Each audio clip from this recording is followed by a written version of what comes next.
Hi viewers, welcome to BRK entertainment. నేను మీ యుమ. Hero Prithvi గారి గురించి అయితే ఏం చెప్తావు? అంటే ఆయన ఫస్ట్ నువ్వు ఆడిషన్కి వెళ్ళావు ఇట్లా. సో మూవీ చెప్పినప్పుడు దీంట్లో ఎన్ని డేస్ ఉంది, నీ క్యారెక్టర్ ఎన్ని డేస్ ఉంది? పృథ్వీ సార్ ఏదైనా డైరెక్ట్ చేస్తున్నప్పుడు కానీ, అంటే ఆయన డైరెక్టర్ యాక్చువల్లీ పెద్ద హీరో ఫస్ట్. సో ఆయన చూస్తేనే బేసిక్గా నర్వస్ గా ఉంటుంది. అరే మన చిన్నప్పటి నుంచి ఆయన మూవీస్ చూసి ఆయన చూసి పెరిగిన వాళ్ళము. సడన్ గా ఆయనతో పాటు చేయడం వేరు, ఆయన డైరెక్షన్ లో చేయడం ఇంకొక పెద్ద టాస్క్ అసలు చెప్పాలంటే. సో అది అసలు ఎట్లా ఉంది, దాని బ్యాక్ స్టోరీ ఏంటి? ఆయన ఎప్పుడు అదొక పెద్ద టాస్క్ లా ఎవరిని చేయలేదు అక్క. ఇది కూడా సేమ్ పృథ్వీ సార్. ఆయనకు కావాల్సింది ఆయనకి ఇచ్చేస్తే చాలు. నేను ఎప్పుడైనా కొంచెం ఆయన ఒక మీటర్ ఉంటుంది ఆయనకి, దానికి తక్కువ చేసినా ఆయన వచ్చి ఎక్స్ప్లెయిన్ చేస్తారు. నెక్స్ట్ షార్ట్ కూడా మనకు అర్థమైపోతే మీటర్లు ఇచ్చేస్తాం. ఒకవేళ ఎక్కువ చేసినా కూడా నాకు ఇలా కావాలి అంటారు ఆయన. నెక్స్ట్ షార్ట్కి ఆయనకు కావాల్సింది వస్తే చాలు. నువ్వు అక్కడ వెళ్ళిపోయి ఫుల్ నీ పొటెన్షియల్ ఉన్నంత ఇచ్చేయాలి అన్నట్టు ఏం లేదు ఆ సీన్ లో. ఆయన ఒక విజన్ ఉంటుంది, ఆ విజన్ కి తగ్గట్టు మనం ఫాలో అయిపోయి ఆయన నమ్మి వెళ్తే చాలు. ఇప్పుడు ఆ సీన్ కి అసలు పర్టికులర్ ఆ సీన్ కి చాలా ప్లస్ వస్తుంది. ఒక నా స్క్రీన్ టైం వచ్చేసి దగ్గర దగ్గర 40 minutes దగ్గరలో ఉంటుంది అక్క. సో ఫస్ట్ డేనే చెప్పారు పార్ట్ 1 లో మోహన్ లాల్ గారికి అంత స్క్రీన్ టైం ఉంది అంటే, చూస్తున్నప్పుడు సినిమా అంతా ఆయన ప్రెసెన్స్ ఫీల్ అవుతాం, బట్ ఆయన స్క్రీన్ మీద ఉండేది 45 minutes మాత్రమే. సో అలాంటి స్క్రీన్ టైం నీకు ఇప్పుడు పార్ట్ 2 లో వస్తుంది. అలాంటి క్యారెక్టర్ అన్నట్టు ఫస్ట్ డేనే ఎక్స్ప్లెయిన్ చేశారు. అండ్ షూట్ చేసేటప్పుడు కూడా ఫ్యూ డేస్, ఒక 2 days రిహార్సల్స్ కైండ్ ఆఫ్ పెట్టుకున్నాం, అంటే స్క్రిప్ట్ రీడింగ్ అనేదంతా అలా జరిగింది. సో అలా చేసేటప్పుడు ఫస్ట్ డే నువ్వు నీళ్ళ ఉంది కానీ స్టార్టింగ్ లో హౌస్ కాలిపోతూ ఉంటుంది కదా, నువ్వు సైడ్ నుంచొని ఇట్లా ఉంటావు. సో అట్లాంటి టైంలో సీన్స్ చేసేటప్పుడు కానీ ఎక్కువ మొత్తం ఎట్లా జరిగింది? అంటే ఏమైనా డిస్టర్బెన్సెస్ కానీ, టైంలో డైలాగ్ చెప్పడం కానీ అక్కడ ప్రాంప్టింగ్ ఇస్తారా? లేదు అంటే కనుక నువ్వు ఓన్ గా చెప్పిన తర్వాత డబ్బింగ్ లో చూసుకుంటారా? ఎట్లా ఉంటుంది అలాంటి సీన్స్? లేదు, నాకు హిందీ వచ్చి కాబట్టి అది హిందీ డైలాగ్స్. సో ప్రాంప్టింగ్ అదేం లేదు. అండ్ అవన్నీ చేసేటప్పుడు కూడా ఏంటంటే బేసికల్గా ఆయన చెప్తారు, నేను వెళ్ళి సార్ నాకు ఇన్ని వేరియేషన్స్ నేను ఇలా చెప్తా, కొంచెం యాంగర్ మీటర్ పెంచి ఎమోషన్ తగ్గియాలి, లేదా ఎమోషన్ పెంచి యాంగర్ తగ్గియాలి అన్నట్టు కొన్ని వేరియేషన్స్ ఆయనకి చూపిస్తా. ఆయన ఎప్పుడు ఓపిక్ గా చూస్తాడు. నేను వెళ్ళి సార్ మీకు ఒకటి చెప్తా అంటే చెప్పు అనేసి అలా ఎక్కడ ఉన్న మనిషి అక్కడే నుంచొని మరీ చూస్తారు. నేను చెప్పిన తర్వాత నాకు నువ్వు థర్డ్ చేసింది, ఒక ఫస్ట్ చేసింది కావాలి అన్నట్టు ఆయన చెప్తాడు, నేను ఎలా తీసేస్తాను. సో లేదు అంటే ఒక్కోసారి ఆయనే వచ్చి యాక్ట్ చేసి చూపిస్తా ఉంటారు, అది వేరు ఒకటి. సో ఎన్ని డేస్ చేస్తుంటావు? అదా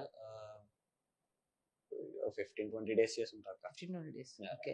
నెక్స్ట్ పార్ట్ లో కంటిన్యూషన్ ఉంటుందా అనేది ఏమైనా? ఇంకా ఈ పార్ట్ తో అంటే పెద్దోడు అయిపోయారు కాబట్టి అంటే దానిలో ట్విస్ట్ ఎట్లుంటే తెలియదు, ఎక్కడెక్కడి నుంచో లూప్స్ తీసుకొస్తున్నారు. అంటే ఇది చూసేటప్పటికే మాకు పార్ట్ 1 కి పార్ట్ 2 కి చాలా వేరియేషన్ కనిపించింది. ఫస్ట్ డే చూసినప్పుడు ఓహో ఈ సీన్ దానికి కనెక్షనా, ఈ సీన్ దీనికి కనెక్షనా. అండ్ నెక్స్ట్ చూస్తున్నప్పుడు కూడా నెక్స్ట్ పార్ట్ కి కూడా ఒక లీడ్ ఇస్తున్నప్పుడు కూడా మళ్ళీ దీంట్లో వాళ్ళు రిపీట్ అవుతారా? అంటే పార్ట్ 3 అనేది టోటల్ గా ఖురేషీ అబ్రామ్ గురించి. సో చూడాలి ఏంటో. సో నెక్స్ట్ ఇంకేం మూవీస్ చేస్తున్నావు? ప్రెసెంట్ ఏం రివీల్ చేయకూడదు అక్క, వద్దని చెప్పేసారు అందరూ, ఏం బయటికి చెప్పొద్దు అన్నారు. బయటికి చెప్పొద్దు అన్నారా? సో పెద్ద పెద్ద మూవీస్ అయితే చేస్తున్నావు? పెద్ద అంటే ఎస్, పెద్ద ఉన్నాయి. అండ్ ఆల్సో అవి రిలీజ్ అయిన తర్వాత పెద్దగా అయ్యే సినిమాలు కూడా ఉన్నాయి. సో పాన్ ఇండియా మూవీస్ ఉన్నాయా? పాన్ ఇండియా మూవీస్ ఉన్నాయి.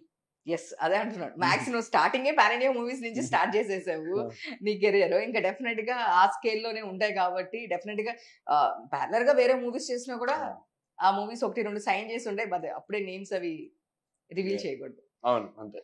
సో మొన్న మోహన్ లాల్ గారు మొన్న మీరు దీంట్లో ఆడియో ఫంక్షన్ లో మాట్లాడుతున్నప్పుడు తిని చాలా మంచి టాలెంటెడ్, బట్ తెలుగులో ఇంకా ఇంతకన్నా మంచి నేమ్ రావాలి, తనకి ఇంత నేమ్ ఇంకా వస్తే బాగుంటుంది, తనకి అంత నేమ్ లేదు ఇక్కడ అని చెప్పేసి ఆయన మాట్లాడడం జరిగింది.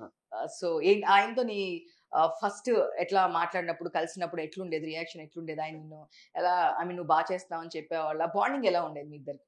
ఫస్ట్ ఒక చిన్న కరెక్షన్ అక్క, వాళ్ళు ఎప్పుడు దీనికి ఇంత నేమ్ లేదని ఎప్పుడు అనలే. మీరు స్పీచ్ చూసుకోండి, ఆయన ఎప్పుడు అనలే ఆ మాట. వాళ్ళు బయటకు అనలే. ఆయన ఏమన్నారంటే ఐమ్ రూటింగ్ ఫర్ హిమ్, ఇక్కడ పెద్ద స్టార్ అవ్వాలి, ఒకవేళ ఇక్కడ పెద్ద స్టార్ అంటే అవ్వకపోతే నేను డిసప్పాయింట్ అవుతా అని పృథ్వీ సార్ అన్నారు. అంటే అవ్వాలని ఆయన కోరుకుంటున్నట్టు అన్నారు, కానీ నీకు కావాల్సినంత నేమ్ లేదన్న మాటే అనలేదు వాళ్ళు. ఆయన ఏమన్నా పెద్ద అయిన తర్వాత, ఇప్పుడు హీరో అయిన తర్వాత హీరోగా పెద్ద స్టార్ అవ్వాలి, ఐమ్ రూటింగ్ ఫర్ యూ అన్నట్టు అన్నారు. కానీ నీకు ఇప్పుడున్న దాంట్లో నీకున్న టాలెంట్ కి నీకు చాలా తక్కువ నేమ్ ఉంది అన్న వర్డ్ అసలు ఆ సెన్స్ లో ఏది మాట్లాడలేదు వాళ్ళిద్దరు ఎవరు. సో మీరు పెద్ద యాక్టర్ అవ్వాలి, ఫర్దర్ గా అవ్వాలి ఇక్కడ అన్నట్టు ఆయన కోరుకుంటున్నట్టు చెప్పారు. సో నేనైతే ఎక్స్పెక్ట్ చేయలేదు అసలు. ఫస్ట్ ఆఫ్ ఆల్ హైదరాబాద్ వచ్చి ఈవెంట్ పెడుతున్నారు అంటే కో డైరెక్టర్ గారికి మెసేజ్ చేశా, సార్ ఏంటి సార్ మరి అంటే, నీకు ఆగు ఒక నిమిషం అనేసి వాయిస్ నోట్ ఒకటి పంపించారు. మలయాళంలో ప్రొడ్యూసర్ కో డైరెక్టర్ గారి తను ఖచ్చితంగా రావాలి ఈవెంట్కి, తను ఖచ్చితంగా రావాలని నేను చెప్పానని తనకు చెప్పు అని మలయాళంలో చెప్పారు. అది నాకు ఫార్వర్డ్ చేశారు. సో సరే సార్ ఖచ్చితంగా వస్తుంది, దీనికంటే ఏం కావాలి మనకి, ఆయన మరీ పిలుస్తున్నారంటే సరే వెళ్ళాను. మహా అయితే స్పీచ్ తీసేసి దిగి కూర్చుంటాం అంటే వెళ్ళాను, స్పీచ్ ఇచ్చాను, చైర్లు వేస్తున్నారు, ఇదేంది నాకు చైర్ వేసారు అనుకున్నాను. కూర్చోబెట్టారు. దిల్ రాజు గారు ఉన్నారు, ప్రొడ్యూసర్, పెద్ద ప్రొడ్యూసర్ ఆయన, మోహన్ లాల్ గారు లెజెండ్, అక్కడ పృథ్వీ గారు, ఇంకా ఎవరు లేరు, మళ్ళీ డిఓపి గారు, నేను. ఇదేంట్రా బాబు నన్ను కూర్చోబెట్టారంటే ఎక్స్పెక్ట్ చేయం కదా అంత పెద్ద వాళ్ళతో మనల్ని కూర్చోబెడతారని.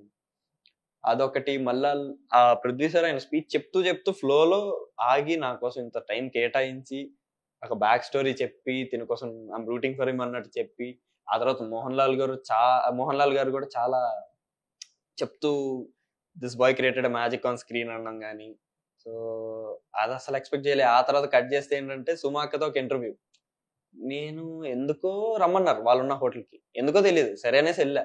అంటే ఆఫ్టర్ ఇది కదా చిన్న మీటింగ్ కైండ్ ఆఫ్ ఉంటుంది ఏమనేసి వెళ్తే పిఆర్ టీం వచ్చి రెడీ అన్నారు. దేనికన్నా రెడీ అంటే ఇప్పుడు ఇంటర్వ్యూ ఉందన్నారు. నా ఒక్కడికేమో అనుకుని వెళ్తే అక్కడ 3 చైర్లు వేస్తున్నారు. మళ్ళీ పృథ్వీ గారు, నేను, మోహన్ లాల్ గారు. ఇదేంట్రా బాబు వాళ్ళకి సమానంగా నన్ను పెట్టారేంట్రా అంటే వాళ్ళు అలా చూస్తున్నారు, అసలు ఈగోనే లేదు వాళ్ళకి. అంటే ఒక చైల్డ్ ఆర్టిస్ట్ మన పక్కన వచ్చి మనతో పాటు కూర్చొని ఇంటర్వ్యూ చేయడం అన్నట్టే అసలు వాళ్ళ థాటే లేదు.